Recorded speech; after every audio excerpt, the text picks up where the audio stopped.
வணக்கம் சார். வணக்கம் சைமன். இவர் எப்பயுமே எந்த பிரச்சனையுமே இல்லாமல் எப்பயுமே சந்தோஷமாக கம்போஸ்டாக காமாக இருப்பார் அப்படின்னு நினச்சிக்கிட்டு இருந்தோம்.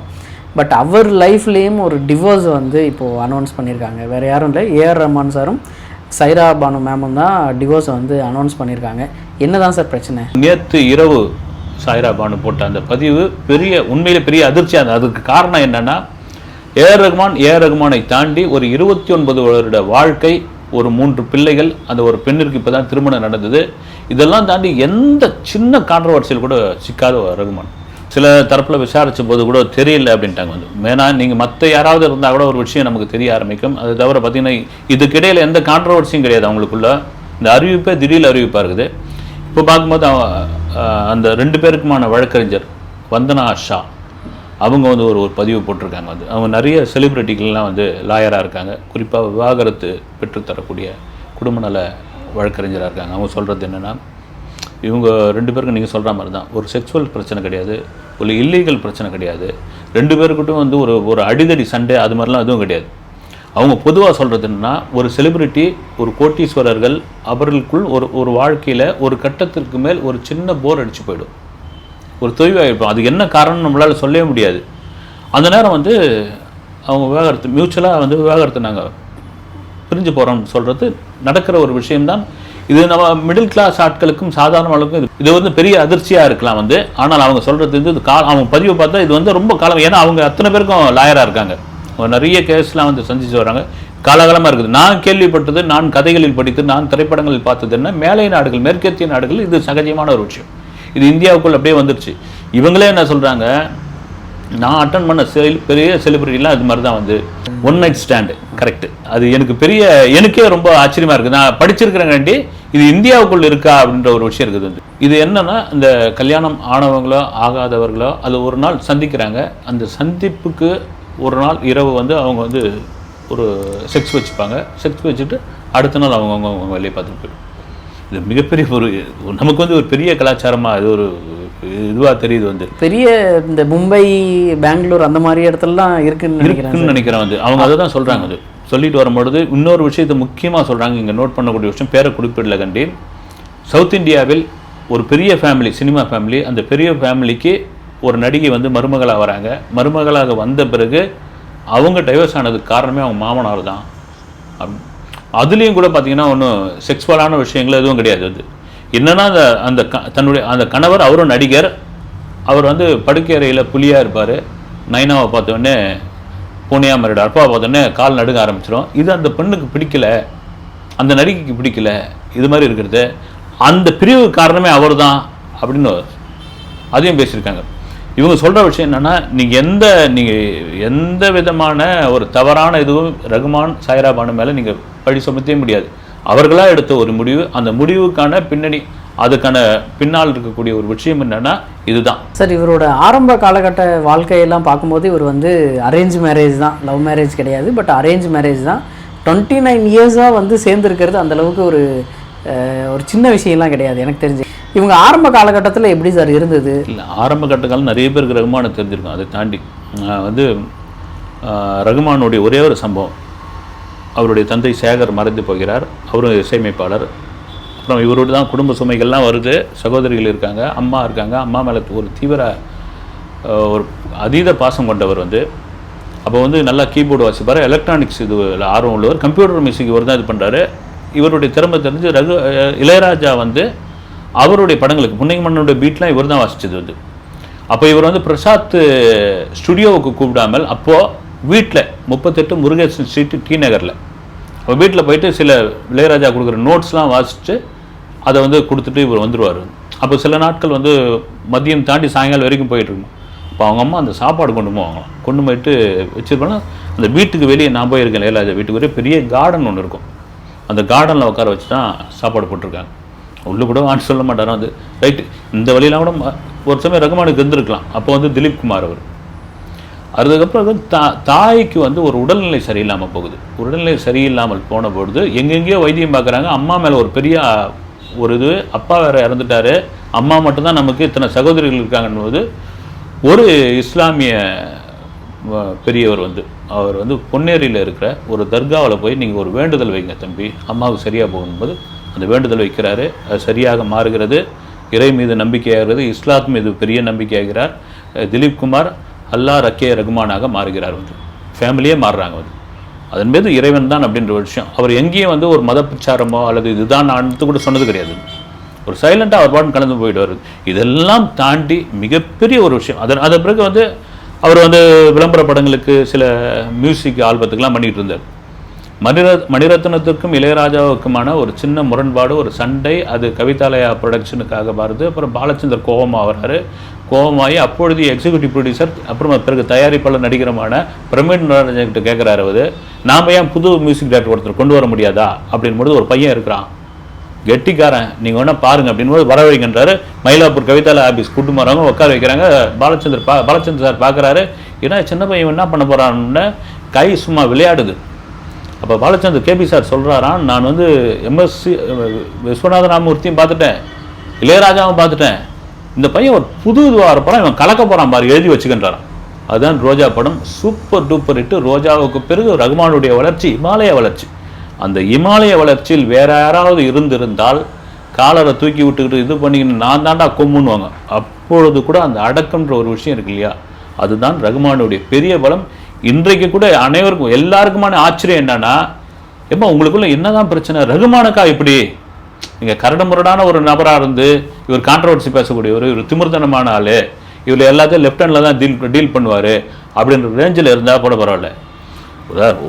அதாவது வந்து இந்தியாவுக்கும் ஆஸ்காருக்கும் சம்மந்தமே இல்லைன்ட்டான். நீங்களாம் வராதிங்க, இந்த பக்கமே வராதிங்கன்ட்டான். ஆஸ்கார் பக்கமே வராத, நீங்கள் வேணா பேருக்கு ஆஸ்கார் ஃபிலிம்ஸ் ஆஸ்கார் மூவிஸ்ன்னு பேர் ஒன்றா வச்சுக்கோ, இந்த பக்கம் வராதன்ட்டான். அப்படியாப்பட்ட ஒரு இடத்தில் போய் 2 ஆஸ்காரை ஸ்லம்டாக் மில்லியனர் படத்திற்கு வாங்கிட்டு, ஒன்று பின்னணி இசைக்கும் ஒன்று பாடலுக்கும் வாங்கிட்டு, எல்லா புகழும் இறைவனுக்குன்னு சொன்ன ஒரு தமிழில் அவ்வளோ பெரிய மேடையில் தமிழில் சொன்ன ஒரே திரைக்கலைஞர் அவங்க தான். இதை விட வேற என்ன வரும், யாருக்கு வந்துடும் அது? நீங்கள் அங்கே போனவங்க உருமாறுவாங்க தெரியுங்களா? மனிதனுடைய இயல்பு, ஊருக்கு தகுந்த வேஷம் போடுவாங்கல்ல, அது எல்லா மனிதனுடைய இயல்பான ஒரு விஷயம். வந்து நாமளே போய் ஒரு ஸ்டார் ஹோட்டலில் போனோம்னா நம்ம இயல்பு வந்து மாறிடும். எந்த நிலையில் ஒரே நிலையில் ஒரு இருந்த ஒரே திரைக்கலைஞன் ரகுமான் அப்படின் பொழுது அது மாற்று கருத்தே இல்லை. ஒரே ஒரு சம்பவம், சல்மான் கான் ரகுமான் பக்கத்தில் ஒரு பாடலாசிரியர் கபில் நினைக்கிறேன், கபில் சிபில் இவங்க இருக்கிற ஒரு இடத்துல சல்மான் கான் வந்து விளையாட்டாக சொல்ல ரொம்ப சீரியஸாக, இவர் படம்லாம் ஆவரேஜ்னு வரும். அந்த இடத்துல மற்ற ஆளாக தான் ஒன்று கோவப்பட்டிருப்பாங்க, அது கோவத்தை தூண்டுறதுக்கு பண்ணது தான் அது. ஏன்னா சவுத் இண்டியன்லாம் ஒரு கேவலம் வந்து, அது மதராசினா இன்னும் கேவலம். இல்லைனா வந்து ஏதாவது ஒன்று வெளியே வந்துடுவாங்க. ஆனால் ரகுமான் ரொம்ப சிரிச்சுக்கிட்டு அப்படியே இருப்பார். மறுபடியும் அதை திரும்ப ரிப்பீட் பண்ணி காப்பாங்க. பத்திரிகையாளர் கேட்பாங்க, நீங்கள் ஏன் சல்மான் கூட படம் பண்ணல அப்படின்னு. அவர் பண்ணுற படம் எனக்கு பிடிச்சிருந்தா தான் நான் பண்ண முடியும் அப்படின்ற ஒரு பதில் இருக்கு இல்லைங்களா, இதுதாங்க அன்றைக்கி ட்ரெண்டிங்காக மாறிச்சு. இதுதான் ரகுமான்.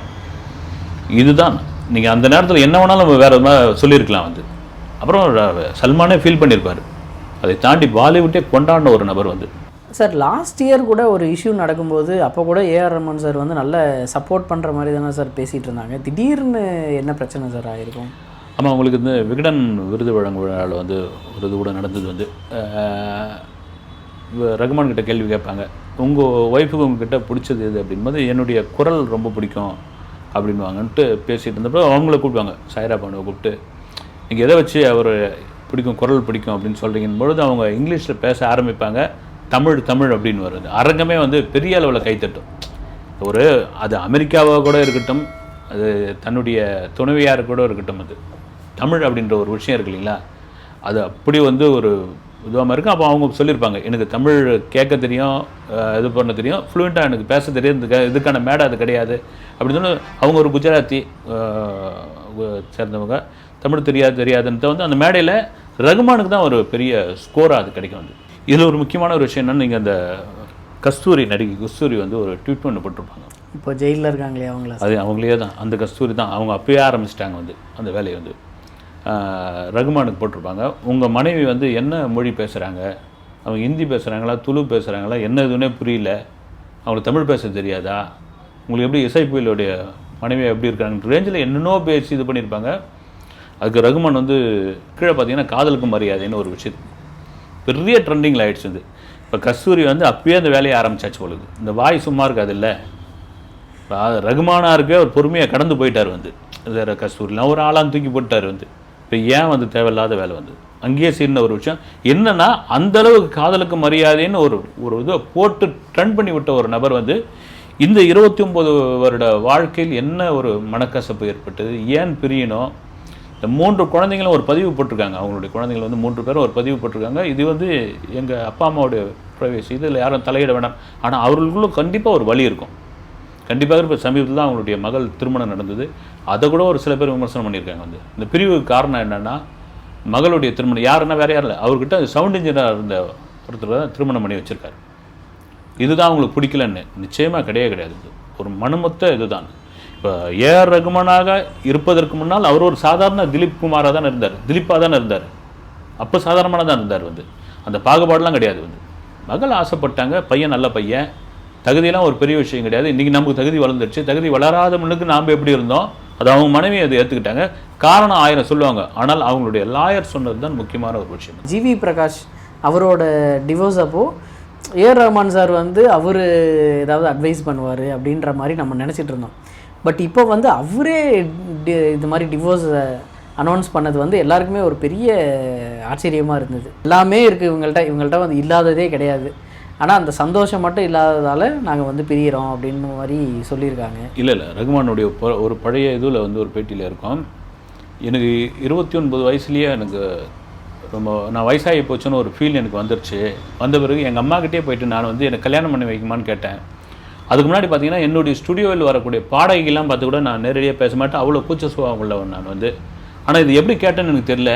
ஒரு 29 இயர்ஸ்லேயே ஒரு தர்காவுக்கு நானும் எங்கள் அம்மா ஃபேமிலியோடு போயிருக்கும் பொழுது சாய்ரா பானுவோடைய ஃபேமிலியை பார்க்குறோம், அவங்க வீட்டுக்கு போகிறோம், பேசி முடிக்கிறோம், திருமணம் முடிவாகுது, வந்துடுறோம். வந்த பிறகு நான் என்னென்னா சாய்ராவுக்கு வந்து ஒரு ஜாயின்ட் ஃபேமிலிக்குள்ளே இருக்கிற அந்த ஒரு இது வந்து சரியாக வரல அவங்களுக்கு. அது காலப்போக்கில் அதை அடாப்ட் பண்ணிக்கிட்டாங்க. அது கொஞ்சம் கஷ்டமாக தான் இருந்தது அவங்களுக்கு. எங்கள் அம்மா கூட சின்ன சின்ன முரண்பாடுகள்லாம் இருந்தது, அதை தாண்டி வந்துட்டாங்க. இதெல்லாம் மீறி ஒரு செலிப்ரிட்டியை திருமணம் பண்ணிக்கிட்ட பிறகு அவங்களுக்கான ஒரு விஷயம் இருக்கு இல்லைங்களா, ஒரு மாலுக்கு போக முடியல, ஒரு தியேட்டருக்கு போக முடியல, என் கூட அது ஒரு பெரிய அது ஒரு வழியாகவே இருந்தது. எதிர்பார்ப்பு கூட வந்து நீங்கள் நம்ம கடந்து போயிடுறோம், செலிபிரிட்டிகள் நம்ம கடந்து போயிடுறோம், அவங்க பென்ஸ் காரில் போகிறாங்க, வந்து ஜாக்வாரில் போகிறாங்க, நம்ம போயிடுறோம். அவங்களுக்குள்ளே இருக்கிற பெரிய வழியே இதுதான். நீங்கள் சூப்பர் ஸ்டார்லேருந்து அஜித்லேருந்து விஜய் வரைக்கும் சொல்கிற ஒரு விஷயம் என்ன, அப்பா நீங்கள் போய் ஒரு ரோடு கடையில் இட்லி சாப்பிட்றீங்க, நீங்கள் போய் அசால்ட்டாக ஒரு கடையில் டீ சாப்பிட்றீங்க, நாங்களாம் வந்து தாஜ் ஹோட்டல்லேருந்து வர வச்சு இங்கே சாப்பிட வேண்டியது. அதில் வந்து என்ன ருசி இருந்தாலும் வந்து அந்த ஒரு விஷயம் எங்களுக்கு இல்லையன்ற விஷயம் தான். பாலகுமாரன் போயிட்டு நான் ஒரு ரஜினி சார் நான் ஒரு காஃபி சாப்பிட்டு வரேன் அப்படின்னு ஒன்று ரஜினி சொன்னாரா, வந்து நீங்கள் போய் காஃபி சாப்பிட்றீங்க, நான் காஃபி சாப்பிட்டா சரவணபவனே விலைக்கு வாங்கணும் அப்படின்னு. இதுதான் ரகுமானுடைய வாழ்க்கையிலும். அது அவங்களுக்கும் இது ஒரு சராசரி பெண் தானே. நீங்கள் என்னதான் நீங்கள் வந்து ஒரு இசைப்புயலுடைய மனைவியாக இருந்தாலும் சராசரி பெண் தானே. வந்து அதுக்கும் அவங்க வந்து அடாப்ட் ஆகிட்டாங்க. இது இவருடைய வாழ்க்கை இதுதான்ற மாதிரி ஆயிடுச்சு. வந்து நீங்கள் சொன்ன மாதிரி எந்த விஷயத்தில் அவங்களுக்கு ஒரு மனக்கசப்பு ஏற்பட்டது, எந்த விஷயத்தில் அவங்களுக்கு போர் அடிச்சு போகுது, இதனுடைய பின்னணி என்ன, ரொம்ப ஆராய்ச்சி பண்ண வேண்டிய வேலை நமக்கு கிடையாதுனால வந்து எத்தனையோ நம்ம கதைகள்லையும் அல்லது வந்து எத்தனையோ சம்பவங்கள் இது மாதிரி செலிபிரிட்டிகள், ஒரு எழுத்தாளர்கள், அப்புறம் மேலை நாடுகளில் இந்த வயசுக்கு அப்புறம் பிரிஞ்சு போய் திரும்ப இணைஞ்சவங்களாம் உண்டு. அதுதான் வாழ்க்கை. வந்து இதோடு வந்து முடிஞ்சு போகாது. அது இப்போ 3 பிள்ளைகள் இருக்காங்க இல்லைங்களா, அவங்களுக்காக மனம் மாறலாம், மறுபடியும் சேர்றது தான் நல்லதுன்ற ஒரு விஷயம். இந்த முடிவு எந்த விதத்தில் அவசரமாக எடுத்த முடிவா, இல்லது வந்து ரொம்ப காலம் அந்த முடிவை வந்து அந்த எடுத்த முடிவை வந்து ரொம்ப ஆற போட்டு இன்றைக்கி அறிவிக்கலான்ற ஒரு விஷயத்துக்குள்ளே வந்த முடிவா அப்படின்னு தெரியல. அவங்க லாயர் பேசுறது பார்த்தீங்கன்னா 2 பேருக்குமான மியூச்சுவல் அண்டர்ஸ்டாண்டிங்கோட தான் அது புரிஞ்சிருக்காங்கன்னு சொல்லியிருக்காங்க. சார் இது ஒரு விஷயம், இதை பற்றி எல்லாருமே ட்வீட் பண்ணிகிட்டு இருக்காங்க, ஒரு சிலர் அட்வைஸ் பண்ணிகிட்டு இருக்காங்க, ஒரு சிலர் வந்து இதை கடந்து போயிடணும் அப்படின்னு சொல்லிட்டு இருக்காங்க. பட் ஒரு சிலர் இதை வந்து மீமாக மாற்றி இதுக்கும் தனுஷ் தான் காரணம் எல்லாத்துக்கும் அப்படின்னு சொல்லி பறக்க விட்டுக்கிட்டு இருக்காங்க. இது வந்து ரொம்ப சில்லியான விஷயம்னு எங்களுக்கு தெரியும். பட் தமிழில் வந்து அவர் கடைசியாக பண்ண படம் வந்து ராயன் தான் ஏஆர் ரஹ்மான் கடைசியாக பண்ண படம். அதனால் எல்லார் வாழ்க்கையும் கெடுத்த மாதிரி இந்த வாழ்க்கையும் தனுஷ் ராயன் படம் பண்ணதுனால தான் இந்த இது லெக்கு தான் வாங்கல, அது மாதிரி ஒர்க் அவுட் ஆச்சுன்றாங்களா. வந்து இதில் வந்து ஆனால் எங்கள் ஊர் சினிமாவில் எங்கே டைவர்ஸ் நடந்தாலும் அது தனுஷ் தான் காரணம். அவரை போட்டு தூக்கி போட்டு அடிக்கிறது எந்த விதத்தில் நியாயம்? வந்து அவர் பாட்டுனா ஒரு பக்கம் பார்த்தீங்கன்னா நிலவுக்கு என்னடி எம்எல் கோபம் இட்லி கடை இப்படின்னு ஓடிக்கிட்டு இருக்காரு. அவரை போட்டு இது பண்ணிக்கிட்டு இருக்காங்க. ராயனுக்கு அதுக்கும் சம்மந்தமே கிடையாது. ஆனால் வந்து இதுதான் ஒர்க் அவுட் ஆகிடுச்சு. எல்லாருடைய வாழ்க்கையிலையும் போய் தனுஷ் தூக்கி போட்டு அடிப்பாங்க போல. இது வந்து அதை தாண்டி இன்றைக்கி தக் லைஃப் ஓடிய அந்த டீசர் வந்திருந்தப்போ எல்லாரும் பெரிய பாய்ன்னு அப்படி கொண்டாடிட்டாங்க வந்து அவரை வந்து. ஆமாம் சார். ஆமாம், அது ஒரு செல்ல பேராகவே மாறிடுச்சு வந்து.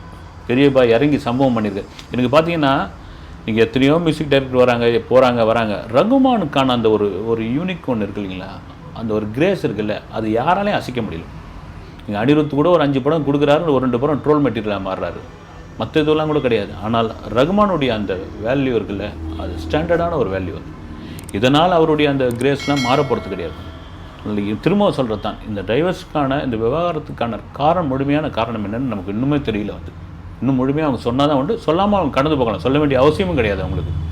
தனுஷ் ஐஸ்வர்யா அவங்க வந்து திரும்ப சேர்ந்த மாதிரி இவங்க 2 பேரும் இன்னும் கொஞ்சம் வருஷத்தில் திரும்ப சேர்ந்துருவாங்க அப்படின்னு நம்ம எல்லோரும் நினைப்போம். ரொம்ப நாளாக பார்த்துக்கிட்டு இருந்த ஒருத்தர் வந்து கஷ்டப்படுறது நமக்கே கஷ்டமாக தான் இருக்குது. பட் என்ன இருந்தாலும் இதை வந்து கடந்து போய் அடுத்த வேலையை அவர் ஆரம்பிச்சிருவார் அப்படின்னு நினைக்கிறேன். ரொம்ப நன்றி சார். வணக்கம்.